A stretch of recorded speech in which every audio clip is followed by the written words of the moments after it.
Lexus ఈ పేరు వినగానే మీలో చాలామందికి గుర్తుకు వచ్చేది స్కామ్ 1992 వెబ్ సిరీసే కదా.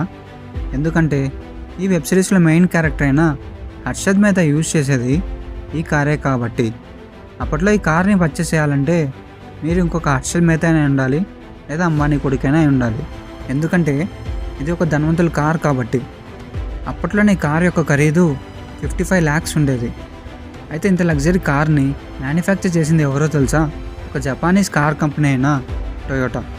అండ్ దీన్ని డెవలప్ చేయడానికి 24 engineering team, 1400 engineers, 2300 technicians and ఇంకా 220 సపోర్ట్ వర్కర్స్ 6 సంవత్సరాల పాటు కష్టపడ్డారు. అయితే మనలో చాలామందికి లగ్జరీ కార్ అంటేనే BMW, మెర్సిడీస్ బెంజ్, ఇంకా రోల్స్ రాయ్స్ గుర్తుకొస్తాయి. మరి ఇలాంటి లగ్జరీ కార్ బ్రాండ్స్కి పోటీగా టొయోటా వాళ్ళ లెక్సస్ కార్ బ్రాండ్ని ఎందుకు లాంచ్ చేసింది?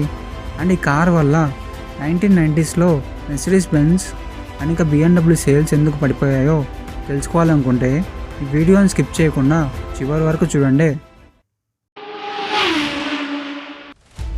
1970sలో అమెరికాలో ఎనర్జీ క్రైసిస్ రావడం వల్ల పెట్రోల్ యొక్క ప్రైజెస్ బాగా పెరిగిపోయాయి. అయితే ఆ టైంలో అమెరికాలో ఉన్న car companies like Ford, Chevrolet, general Motors యొక్క కార్స్ చాలా ఫ్యూయల్ కన్జంప్షన్ చేసేవి. అందుకని అమెరికన్ కార్ బయర్స్ ఎక్కువగా స్మాల్ అండ్ ఇంకా ఫ్యూయల్ ఎఫిషియెంట్ కార్స్ని ప్రిఫర్ చేయడం స్టార్ట్ చేశారు. అదే టైంలో అమెరికాలో స్మాల్ అండ్ ఇంకా ఫ్యూయల్ ఎఫిషియెంట్ కార్స్కి మంచి మార్కెట్ ఉందని గమనించిన జపానీస్ కార్ కంపెనీస్ అయిన టొయోటా, హోండా, ఇంకా నిసాన్ కంపెనీస్ వాళ్ళ కార్స్ని లాంచ్ చేశారు. ఈ కార్స్ చాలా ఫ్యూయల్ ఎఫిషియెంట్ అండ్ ఇంకా రిలయబుల్ అవ్వడం వల్ల ఎక్కువగా కార్ బయర్స్ వీటినే ప్రిఫర్ చేయడం స్టార్ట్ చేశారు. అందువల్ల అమెరికన్ కార్ కంపెనీస్ యొక్క సేల్స్ పడిపోయాయి. సో ఇది గమనించిన American government Japanese car companies మీద ఇంపోర్ట్ రిస్ట్రిక్షన్స్ విధించింది. అంటే ఇయర్కి 1.68 మిలియన్ కార్స్ మాత్రమే సేల్ చేయాలి. దీనివల్ల ఆ కార్ కంపెనీస్ యొక్క ప్రాఫిట్స్ పడిపోయాయి. సో జపానీస్ కార్ కంపెనీస్ అమెరికాలో వాళ్ళ ప్రాఫిట్స్ని ఇంప్రూవ్ చేసుకోవాలంటే అయితే అమెరికాలో మ్యానుఫ్యాక్చరింగ్ స్టార్ట్ చేయాలి, లేదా ఎగ్జిస్టింగ్ కార్స్ యొక్క ప్రైజెస్ ఇంక్రీజ్ చేయాలి. సో అందుకని ఈ కార్ కంపెనీస్ ఏం చేశాయంటే వాళ్ళ ప్రాఫిట్స్ని ఇంక్రీజ్ చేసుకోవడానికి లగ్జరీ కార్ మార్కెట్లో ఎంటర్ అవ్వడం స్టార్ట్ చేశారు. 1986లో హోండా వాళ్ళ ఫస్ట్ లగ్జరీ కార్ అయిన అకురాని లాంచ్ చేసింది. అలాగే 1987లో నిసాన్ వాళ్ళ ఇన్ఫినిటీ బ్రాండ్ని లాంచ్ చేసింది. అండ్ ఇంకా మాజ్డా కూడా వాళ్ళ అమటి బ్రాండ్ని లాంచ్ చేసింది. అయితే టొయోటా కూడా జపాన్లో సేల్ చేస్తున్న లగ్జరీ కార్స్ అయిన సెంచరీ లిమోజిన్, టొయోటా క్రౌన్, ఇంకా క్రెసరాని లాంచ్ చేద్దాం అనుకుంది. కానీ ఆల్రెడీ మార్కెట్లో ఉన్న లగ్జరీ కార్ కంపెనీస్ అయిన మెర్సిడీస్ బెంజ్, BMW అనేక జాగ్వార్ లాంటి కార్స్ని చూశాక టొయోటా దగ్గర ఉన్న కార్స్ వాటి ముందర ఏమాత్రం సరితూగమని తెలిసి టొయోటా ఒక డెసిషన్ తీసుకుంది. అదేంటంటే ఇప్పుడున్న లగ్జరీ కార్స్ కంటే వరల్డ్లోనే ది బెస్ట్ లగ్జరీ కార్ని మ్యానుఫ్యాక్చర్ చేయాలనుకుంది. దానికోసం 1983లో టొయోటా ఒక సీక్రెట్ మీటింగ్ని అరేంజ్ చేసింది. ఆ మీటింగ్కి టొయోటా కంపెనీకి చైర్మన్ అయిన ఇజీ టొయోటా, టొయోటా కంపెనీలో పనిచేసే top level managers, designers and ఇంజనీర్స్ని పిలిచి మనం వరల్డ్లోనే ది బెస్ట్ కార్ని మ్యానుఫ్యాక్చర్ చేయాలని ఛాలెంజ్ ఇచ్చారు. సో ఆ ఛాలెంజ్ని యాక్సెప్ట్ చేసిన టొయోటా ఎంప్లాయీస్ ఆ లగ్జరీ కార్స్కి F1 అనే కోడ్ నేమ్ ఇచ్చి ప్రాజెక్ట్ని స్టార్ట్ చేశారు. F1 అంటే ఫ్లాగ్షిప్ 1. అండ్ ఆ ప్రాజెక్ట్ యొక్క మెయిన్ గోల్ ఏంటంటే ఇప్పటి వరకు ఎవరు చూడని ఒక అడ్వాన్స్డ్ లగ్జరీ కార్ని మ్యానుఫ్యాక్చర్ చేయటమే.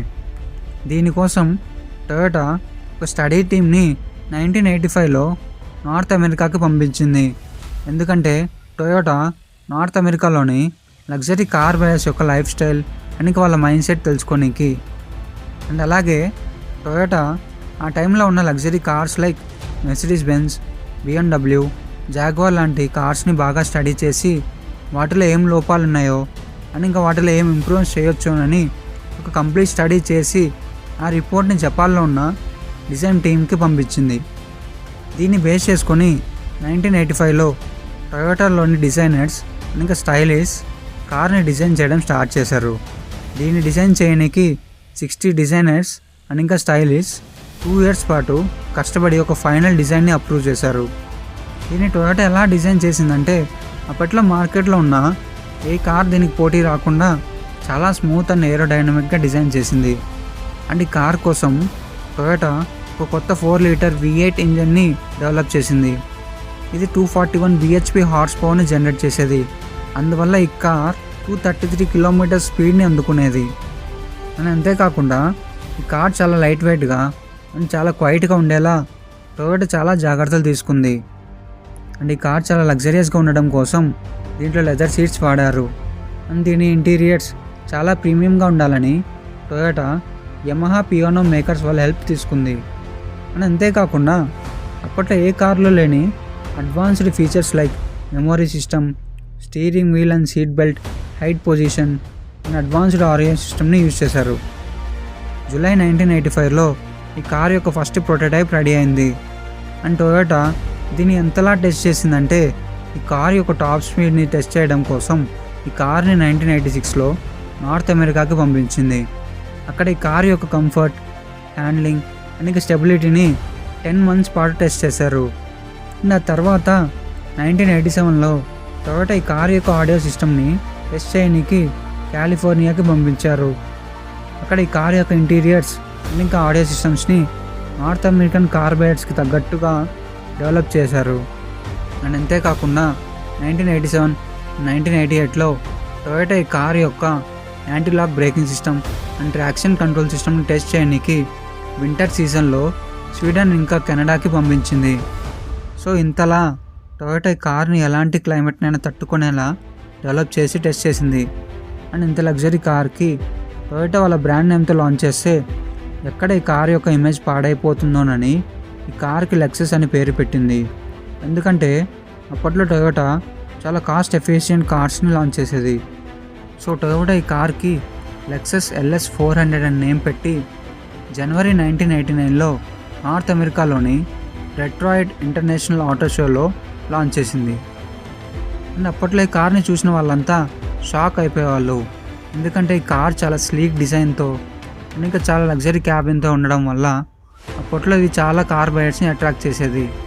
అండ్ ఇంకా కార్ రివ్యూవర్స్ కూడా కార్ యొక్క టాప్ స్పీడ్ ఇంకా ఇంత సైలెంట్ క్యాబిన్ని చూసి చాలా ఇంప్రెస్ అయిపోయేవాళ్ళు. అండ్ అంతేకాకుండా చాలా మ్యాగజైన్స్లో అప్పట్లో ఉన్న చాలా luxury cars like Mercedes Benz, BMW కంటే ఈ కార్కి ఎక్కువ రేటింగ్ ఇచ్చారు. అప్పట్లో ఇది మెర్సిడీస్ బెంజ్ కంటే 40% అండ్ BMW కంటే 30% తక్కువ ప్రైస్కి రావడంతో అండ్ ఇంకా ఈ కార్లో చాలా అడ్వాన్స్డ్ ఫీచర్స్ ఉండడం వల్ల అప్పట్లో కార్ బయర్స్ ఎక్కువగా ఈ కార్నే ప్రిఫర్ చేసేవాళ్ళు. దాంతో మెర్సిడీస్ ఇంకా BMW సేల్స్ పడిపోయాయి. ఇంత పాపులారిటీ అందుకున్న ఈ కార్ అప్పట్లో US ప్రీమియం కార్ సేల్స్లో టాప్ పొజిషన్ని అందుకుంది.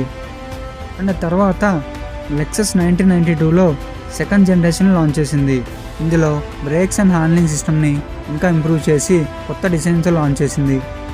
అప్పట్లో ఈ కార్ యొక్క ప్రైస్ $35,000 ఉండేది. అండ్ అంతేకాకుండా లెక్సస్ ఈ కార్ యొక్క డిమాండ్ని చూసి కార్ ప్రైస్ని $50,000కి ఇంక్రీజ్ చేసింది. ఇక్కడ ఒక ఫన్నీ థింగ్ ఏంటంటే లెక్సస్ వాళ్ళ కార్ యొక్క ప్రైజెస్ ఇంక్రీజ్ చేస్తే మెర్సిడీస్ బెంజ్ అండ్ ఇంకా BMW వాళ్ళ కార్ సేల్స్ని పెంచుకోవడం కోసం వాళ్ళ కార్ ప్రైజెస్ని డిక్రీజ్ చేశాయి. అండ్ ఆ తర్వాత లెక్సస్ ఈ కార్ని అప్డేట్ చేసుకుంటా చాలా మోడల్స్ని లాంచ్ చేసింది. Like LS430, LS460, LS600H, LS600HL. And 2024లో లెక్సస్ LS500H ఇంకా LS500HLని లాంచ్ చేసింది. దీంట్లో టొయోటా లేటెస్ట్ హైబ్రిడ్ టెక్నాలజీని యూజ్ చేసింది. ఇప్పుడు ఇది 3.5 లీటర్ ఇంజన్తో రావడం వల్ల 292 హార్స్ పవర్ని అండ్ ఇంకా 350 Nm ఆఫ్ టార్క్ని జనరేట్ చేస్తుంది. అయితే అప్పట్లో లాగా లెక్సస్ యొక్క సేల్స్ ఇప్పుడు లేవని చెప్పాలి. ఎందుకంటే ఇప్పుడు BMW ఇంకా మెర్సిడీస్ బెంజ్ వల్ల లేటెస్ట్ కార్స్ బాగా స్పోర్టీగా ఉండడం వల్ల ఎక్కువ సేల్స్ వీటికే ఉన్నాయి. మరి ఈ వీడియోని చివరి వరకు చూశారు కాబట్టి మీకు మన ఛానల్లో రాబోయే నెక్స్ట్ వీడియో గురించి ఒక హింట్ ఇస్తాం. అదేంటో చూసి గెస్ చేసి కమెంట్ చేయండి. థ్యాంక్ యూ బాస్, మళ్ళీ కలుద్దాం.